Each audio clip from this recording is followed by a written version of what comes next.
Welcome to Sethu Chitra kitchen. Navaratri 5th டேவுக்கான பிரசாதம் பண்ணியிருக்கேன். மிளகு பொங்கல், பட்டாணி சுண்டல் பண்ணியிருக்கேன். பட்டாணியை நான் வந்து தேவையான அளவு பச்சை பட்டாணி எடுத்துட்டேன். இது வந்து காஞ்ச பட்டாணி தான். இதை ஒரு 8 மணி நேரம் ஊற விடணும். இதை வந்து ஒரு 8 மணி நேரம் ஊற விட்டுடுறேன். 8 மணி நேரம் ஆகிடுது. இப்போ தண்ணியெல்லாம் இருத்துட்டு நல்லா வாஷ் பண்ணி வச்சுருக்கேன். குக்கரில் இதை நான் சேர்த்துடுறேன். இது மூழ்கிற அளவுக்கு, அந்த பச்சை பட்டாணி மூழ்கிற அளவுக்கு தண்ணி விட்டு தான் நான் அடுப்பில் வைக்க போகிறேன். இது தேவையான அளவு உப்பு. இப்போ அடுப்பை ஆன் பண்ணிவிட்டு ஒரு குக்கரில் சேர்த்துட்டு வேக விட போகிறேன். ஒரே ஒரு விசில் வந்தால் போதும். ரொம்ப 2-3 விசில்லாம் விட வேணாம். ஒரு விசில் தான் லிமிட்டு. ஒரு விசில்லே நல்லா வெந்துடும். அதை பாருங்கள். இதை வந்து மேஷ் பண்ணி அப்படியே நசுக்கி காட்டுறேன் பாருங்கள். நல்லா வெந்துடுச்சு. ஒரு விசிலே போதும். இப்போ இதோட தண்ணியெல்லாம் இருத்துடணும். இது ரொம்ப நேரம் நீங்கள் வந்து வேக விட்டிங்க வச்சுங்க, அதோடைய தொப்பிலாம் அப்படியே கழண்டு மேலே அப்படியே நிற்கும். அது நல்லா இருக்காது பார்க்குறதுக்கு. இப்போ இதை தாளிக்க போகிறேன். கடாயில் நல்லெண்ணெய் விட்டுருக்கேன். கடுகு உளுந்தம்பருப்பு சேர்த்துட்டேன். கருவேப்பிலை, காஞ்ச மிளகா, பச்சை மிளகாவை சேர்த்துட்டு கொஞ்சம் பெருங்காயத்தூளை நான் சேர்த்துட்டு அந்த சுண்டலில் தலையில் விட்டுடுறேன். தேவைப்படுறவங்க தேங்காய், மாங்காய், அப்புறம் கேரட்டை கூட துருவி சேர்க்கலாம். அவங்கவுங்க இஷ்டப்பட்டு நீங்கள் செய்யுங்க. நான் இப்படி தான் நான் செஞ்சுருக்கேன். இப்போது சுண்டல் ரெடி ஆகிடுது. மிளகு பொங்கல் பார்க்கலாம். மிளகு ஒரு கப்பு பச்சரிசி எடுத்திருக்கேன்.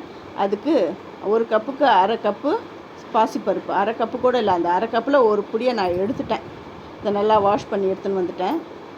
தண்ணி நான் அடுப்பில் வச்சுருக்கேன். தண்ணி கொதிக்கும் பொழுது இந்த பாசிப்பருப்பு அதில் நான் சேர்த்துறேன். இந்த பாசிப்பருப்புக்கு தேவையான உப்பு நான் சேர்க்குறேன். இது நல்லா குழைய வேகணும். அதாவது எல்லாம் ஒட்டுக்கா, அதாவது அரிசியும் பருப்பும் ஒட்டுக்கா போட்டு குக்கரில் போட்டு அந்த மாதிரி பண்ணிங்கன்னு வச்சுங்க, கெட்டி போட்டுடும். அது வந்து சாப்பிட்றதுக்கு அவ்வளோ நல்லா இருக்காது. இந்த மாதிரி மெத்தடில் நீங்கள் பண்ணுங்கள், ரொம்ப நல்லாயிருக்கும். இது வந்து எனக்கு ஒரு மாஸ்டர் சொல்லி கொடுத்தாரு இந்த மெத்தடை. இப்போ பச்சரிசியை நல்லா கழுவி எடுத்துன்னு வந்துட்டேன். ஒரு கப் பச்சரிசிக்கு 4 கப்பு தண்ணி விடணும். இப்போ இந்த பச்சரிசியை நல்லா கழுவி எடுத்துன்னு வந்துட்டேன். அந்த தண்ணி நல்லா சூடாக தான் இருக்குது. நல்லா கொதி வந்துட்டு அடுப்பை நான் ஸ்லிம் பண்ணிவிட்டு அப்புறம் இந்த அரிசியை நான் சேர்க்குறேன். இந்த அரிசி குழைவாக வேகணும். வேகிற வரையும் தட்டு போட்டு நான் மூடிடுறேன். இங்கே பாருங்கள், ஓப்பன் பண்ணுறேன். நல்லா வெந்துடுச்சு. இப்போ அது மேலே இருக்கிற தண்ணியெல்லாம் கொஞ்சம் எடுத்துடணும். அந்த தண்ணி தான் போய்ட்டு அந்த பொங்கலை வந்து கெட்டிப்பட வைக்குது. ஆறினா நல்லா கெட்டியாயிடும். அந்த மாதிரி ஆகாமல் அந்த தண்ணி, அந்த மேலே இருக்கிற தண்ணியை மட்டும் இருத்துட்டு பாருங்கள். மறுபடியும் அப்படியே சேர்த்துட்டேன். அடுப்பு ஆனில் தான் இருக்குது. மீடியமில் வச்சுருக்கேன். நல்லா வெந்துடுச்சு. இப்போ அந்த சிறு பருப்பை அந்த சாதத்தில் கொட்டி ஒன்று சேர வரையும் நல்லா கலந்து விடுங்க. இந்த அடுப்பு மேலேயே இருக்கட்டும்.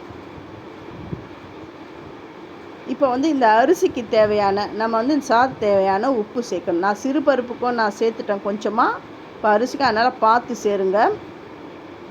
பெருங்காய பொடியும் சேர்த்துட்டேன். இது பாருங்க, தலைன்னு சூப்பராக வந்துடுச்சு. இப்போ ஒன்றும் இதை இறக்கிட்டு தாளிக்கணும், அவ்வளவுதான். நெய் வந்து 1 ஸ்பூன் தான் விடுறேன். சீரகம் 1 ஸ்பூன். மிளகு வந்து ஒரு அரை ஸ்பூன் சேர்த்துக்கிறேன். முந்திரி தேவைப்படுறவங்க முந்திரி சேர்த்துக்கலாம். கருவேப்பிலையும் சேர்க்கணும் இதில். அப்புறம் பெருங்காயம் கொஞ்சமாக ஆல்ரெடி நான் அந்த பொங்கலில் சேர்த்துட்டு, இருந்தாலும் கொஞ்சமாக பெருங்காய பொடி சேர்த்துருங்க.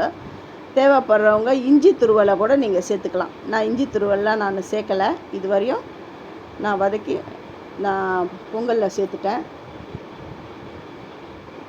நான் அடுப்பெல்லாம் ஆஃப் பண்ணிவிட்டு தான் நான் கிளறேன். சூப்பரான நெய் மணக்க பொங்கல் ரெடி ஆகிடுது. ஃபஸ்ட்டு என்னுடைய வீடியோ பார்க்குறவங்க சப்ஸ்கிரைப் பண்ணலாம், சப்ஸ்கிரைப் பண்ணுங்கள். ஆல்ன்ற ஆப்ஷன் தொடுங்க. அப்போ தான் நான் போகிற ஒரு வீடியோ நோட்டிஃபிகேஷன்